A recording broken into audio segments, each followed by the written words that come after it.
In the last lecture, we have seen the use of IC555 as a pulse amplitude modulator. Here, this is the block diagram of a pulse amplitude modulator. Here we use the astable multivibrator, monostable multivibrator and gate terminal. And what is the pulse amplitude modulator? Modulator, we already seen about the modulation in the modern electronic communication, and the device which modulate the signal is called as a modulator. But here the word is pulse amplitude modulator, because here before the process of modulation, the analog signal is sampled. Or how to sample the analog signal we have seen in the last lecture. In the analog signal, the values are continuously varying, continuously changing values are present in the analog signal.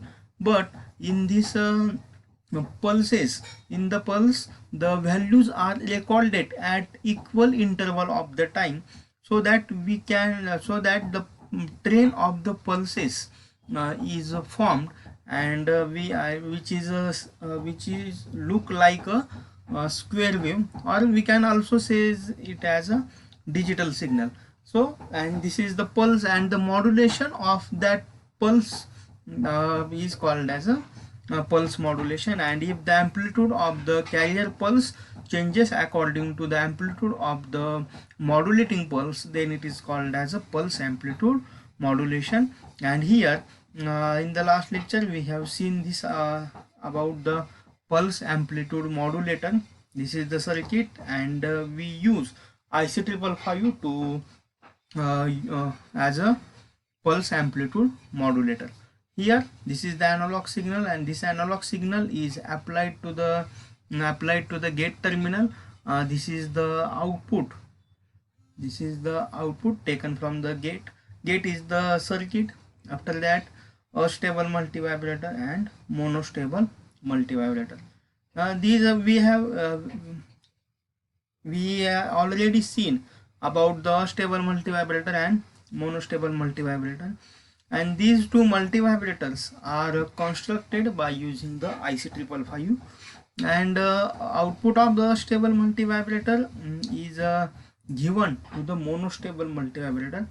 We have seen that output of the stable multivibrator is a square wave, so that square wave is given to the monostable multivibrator.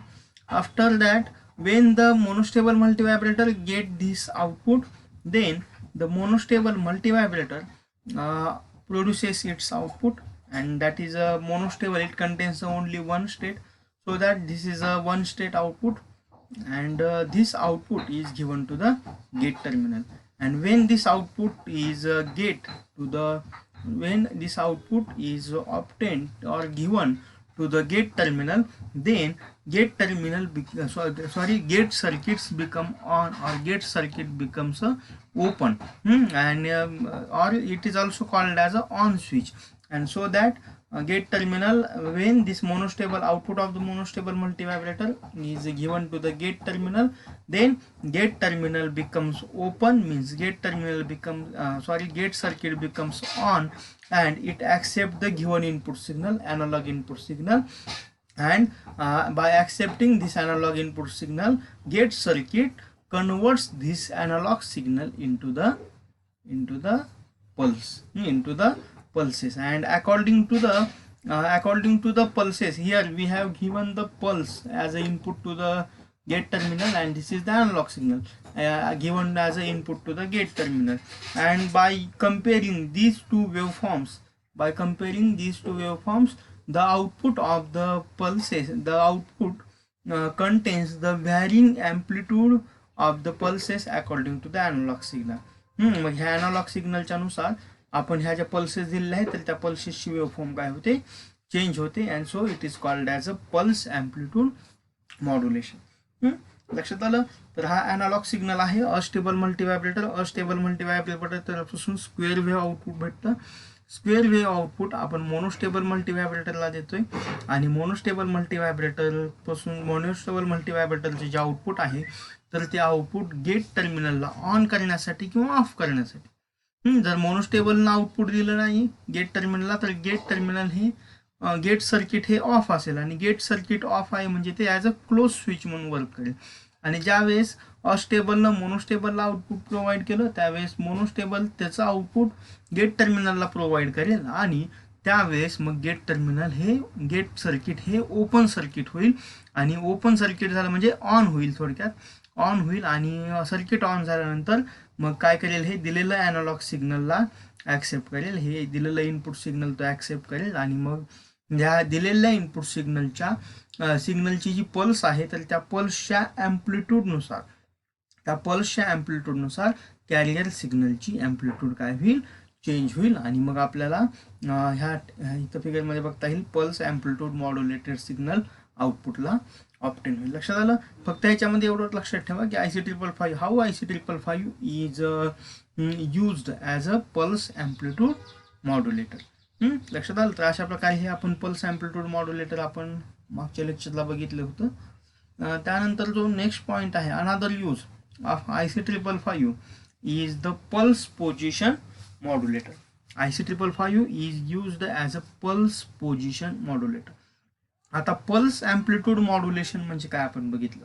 Pulse amplitude modulation म्हणजे काय बघितलं तर तिथं आपण काय सांगितलं की ज्या पल्सेस आहेत कॅरियर पल्स आणि मॉड्युलेटिंग पल्स, कॅरियर पल्स आणि मॉड्युलेटिंग पल्स, तर ह्या दोन पल्सेसमध्ये मॉड्युलेशन प्रोसेस झाल्यानंतर काय होतं तर कॅरियर सिग्नलच्या ज्या पल्सेस आहेत तर त्या पल्सेसची ॲम्प्लिट्यूड चेंज होते according to the modulating pulse. Modulating सिग्नलच्या ज्या पल्सेस आहेत तर त्या पल्सेसनुसार कॅरियर सिग्नलच्या पल्सची ॲम्प्लिट्यूड चेंज होते. त्याला आपण पल्स ॲम्प्लिट्यूड मॉड्युलेशन असं म्हणतो. ते आपण मागं बघितलेलं.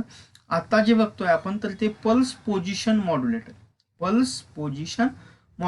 आता ह्याच्यामध्ये काय होतं तर position of the carrier pulses changes according to the position of the modulating pulse. Modulating सिग्नलच्या पल्सेसच्या पोझिशननुसार, मॉड्युलेटिंग सिग्नलच्या ज्या काही पल्सेस आहेत तर त्या पल्सेसच्या पोझिशननुसार कॅरियर सिग्नलच्या पल्सेसची पोझिशन चेंज होते. त्या टाईपच्या मॉड्युलेशनला आपण काय म्हणतो, pulse position modulator. Pulse position मॉड्युलेशनमध्ये काय होतं तर कॅरियर सिग्नलच्या पल्सेसची, आता हे आपण बघू शकतो कॅरियर सिग्नलच्या पल्सेसची जी काय पोझिशन आहे तर ती पोझिशन चेंज होते according to the position of the modulating signal. Modulating सिग्नलच्या पल्सेसनुसार ह्याची पोझिशन चेंज होते. इथं डायग्राममध्ये आपल्याला बघता येईल ही आपली मॉड्युलेटिंग सिग्नल आहे. मॉड्युलेटिंग सिग्नलमध्ये वेगवेगळ्या पोझिशन, म्हणजे समजा ही लो लेवल पोझिशन आहे, this is maximum position, this is a minimum position, maximum position. And according to these positions of the modulating signal, the positions of the carrier pulses changes. Carrier सिग्नलमध्ये ज्या काही pulses असतील तर त्या पल्सेसची position according to the modulating सिग्नलच्या पोझिशननुसार त्याची पोझिशन सुद्धा काय होईल, चेंज होईल. लक्षात आलं. मग and this results in the frequency modulation. आणि ह्याच्यामुळेच मग फ्रिक्वेन्सी सुद्धा काय होते त्या ठिकाणी चेंज होते, कारण पल्सेसची पोझिशन चेंज झाली म्हणजेच फ्रिक्वेन्सी सुद्धा तिथं चेंजेस होते. लक्षात आलं. तर अशा प्रकारे त्याला आपण पल्स पोझिशन मॉड्युलेशन असं म्हणतो. तर लक्षात आलं, पल्स पोझिशन मॉड्युलेशन म्हणजे काय, the position of the carrier pulses changes according to the position of the modulating pulses. Modulating सिग्नलच्या पल्सेसची पोझिशननुसार कॅरियर सिग्नलच्या पल्सेसची पोझिशन चेंज होते. पल्स म्हणजे काय लक्षात येते ना तुम्हाला, हे जे दिसते ह्याला आपण सिंगल पल्स असं म्हणतो. हा जो एक ब्लॉक दिसतोय ह्याला आपण सिंगल पल्स असं म्हणतो. आणि this is the train of the pulses. आता हे कधी भेटत असतं ते मगाशी सांगितलं होतं मी तुम्हाला. असा सिग्नल कधी भेटतो ज्यावेळेस व्हॅल्यूज ह्या इक्वल इंटरवल ऑफ द टाइमला मेजर केल्या जातात. एखाद्या सर्किटपासून आपण आउटपुट घेतोय, जर ते आपण कंटिन्युअसली व्हॅरिंग घेतलं तर त्याला आपण ॲनालॉग सिग्नल असं म्हणतोय. ग्राफ काढत असताना आपण बघतो एखादं इन्क्रीजिंग ग्राफ काढला आपण, इन्क्रीजिंग आता स्मूथ ग्राफ असेल तर त्यावेळेस तिथला जो रिझल्ट आहे तर तो जे आउटपुट असतं तर त्याला आपण ॲनालॉग आउटपुट म्हणतोय, ज्याच्यामध्ये कंटिन्युअसली व्हॅरिंग व्हॅल्यूज असतात. म्हणजे for example sine sine wave मधल्या व्हॅल्यूज ह्या कंटिन्युअसली व्हॅरिंग असतात, म्हणजे त्याच्यामध्ये फक्त आपण मिनिमम आणि मॅक्झिमम पोझिशन या दोनच पोझिशन कन्सिडर केलेले असतात. इथं वरती जे वेव्ह फॉर्म दिसते ह्या वेव्ह फॉर्म मध्ये फक्त दोनच पोझिशन आपण कन्सिडर केलेले आहेत, एक म्हणजे मिनिमम पोझिशन आणि मॅक्झिमम पोझिशन, परत मिनिमम पोझिशन मॅक्झिमम पोझिशन असे जे वेव्ह फॉर्म असतात त्याला आपण कंटिन्युअसली व्हॅरिंग सिग्नल असं म्हणतो. Continuously varying signal or it is also called as a analog signal. आणि मग त्याच्या ऐवजी जर आपण when values are measured equal interval of the time then we get the train of the pulses.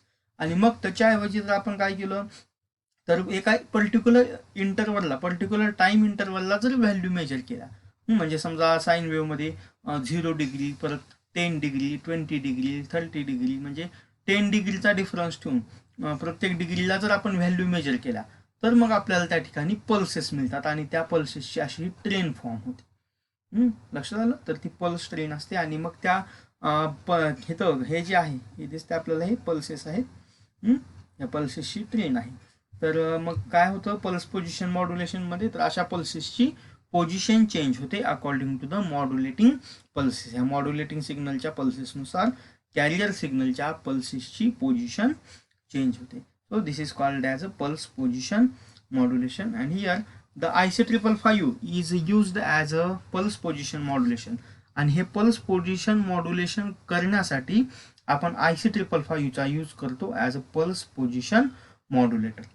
Pulse position modulator म्हणून आपण IC555चा use करतो. मग इथं आपल्याला बघता येईल इथं काय केलेलं आहे आपण, pin number 6 here see that pin number 6 and pin number 2 are connected to the each other. This is the pin number 2, this is the pin number 6 and these two pins are connected to the each other.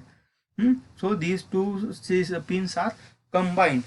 आणि ह्यापूर्वी आपण बघितलेलं आहे IC555च्या pin number 6 आणि pin number 2 आपण shorted करतो किंवा एकमेकांना कनेक्ट करतो कधी, तर ज्यावेळेस आपल्याला अस्टेबल मल्टीव्हायब्रेटर कन्स्ट्रक्ट करायचा होतो. आता अस्टेबल आणि मोनोस्टेबल मल्टीव्हायब्रेटर मध्ये आपण बघितलेले आहे की पिन नंबर 6 आणि पिन नंबर 2 ह्या दोन पिन्स आपण एकमेकांना कनेक्ट करतो कशासाठी, to construct the astable मल्टीव्हायब्रेटर.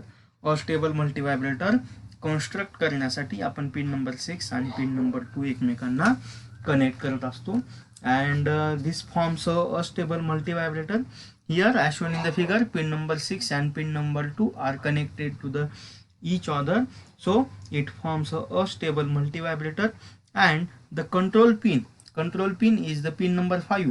Pin number 5, the control voltage is applied to the pin number 5. Pin number 5 ला काय केलं जातं, कंट्रोल व्होल्टेज दिलं जातं. अँड आपण बघितलेलं आहे ह्याच्या अगोदर पिन डायग्राम मध्ये कंट्रोल व्होल्टेज. आणि मग त्या कंट्रोल व्होल्टेजनुसार पिन नंबर 6चं जे काय व्होल्टेज आहे तर ते व्होल्टेज काय होत असतं, चेंज होत असतं. पिन नंबर ह्याचं 6चं जे व्होल्टेज आहे, पिन नंबर 6ला आपण थ्रीशोल्ड व्होल्टेज आपण त्या ठिकाणी प्रोव्हाइड करतोय. पिन नंबर 6ला जे काय व्होल्टेज आहे तर ते व्होल्टेज आहे आपलं थ्रीशोल्ड व्होल्टेज आहे, तर ते थ्रीशोल्ड व्होल्टेज आपण इथं प्रोव्हाइड करतोय. तर हे थ्रीशोल्ड व्होल्टेज. आणि मग काय होतं, आणि हे जे थ्रीशोल्ड व्होल्टेज आहे पिन नंबर 6चं, pin number 6 threshold voltage according to the voltage of the pin number 5, pin number 5च्या व्होल्टेजनुसार चेंज होत असतं. आणि मग काय होतं, आता आपल्याला जो काय मॉड्युलेटिंग सिग्नल आहे तर तो मॉड्युलेटिंग सिग्नल आपण कुठं देणार आहोत, तर तो modulating signal is given to the pin number 5. Pulse position modulation मध्ये काय करतोय आपण, तर हा जो मॉड्युलेटिंग सिग्नल आहे तर तो मॉड्युलेटिंग सिग्नल आपण दिलेला आहे पिन नंबर 5ला. आणि मग द आउटपुट पल्स. आणि मग काय होतं, तर ह्या मॉड्युलेटिंग सिग्नलनुसार जो काय पिन नंबर 6चं जे व्होल्टेज आहे तर ते पिन नंबर 6चं व्होल्टेज काय होतं, according to that voltage changes, त्या व्होल्टेजनुसार ते काय होतं, चेंज होतं. आणि this threshold voltage changes and hence the time delay is also change. आणि मग त्याच्यामुळे जो टायमिंग आहे आउटपुटच्या वेव्ह फॉर्म मधला तर तो टायमिंग सुद्धा काय होतो, टाइम डिले सुद्धा त्या ठिकाणी चेंज होतो. आणि मग अशा प्रकारे काय होतं, तर ते मॉड्युलेटिंग सिग्नलनुसार आपल्याला जे आउटपुट मिळणार आहे पिन नंबर 3ला, तर त्या पिन नंबर 3चं आउटपुटच्या जी पोझिशन आहे पल्सेसची, वेव्ह फॉर्मची पोझिशन, तर ती पोझिशन सुद्धा काय होते, चेंज होते. कारण आपण बघितलेलं आहे पिन नंबर 3चा जे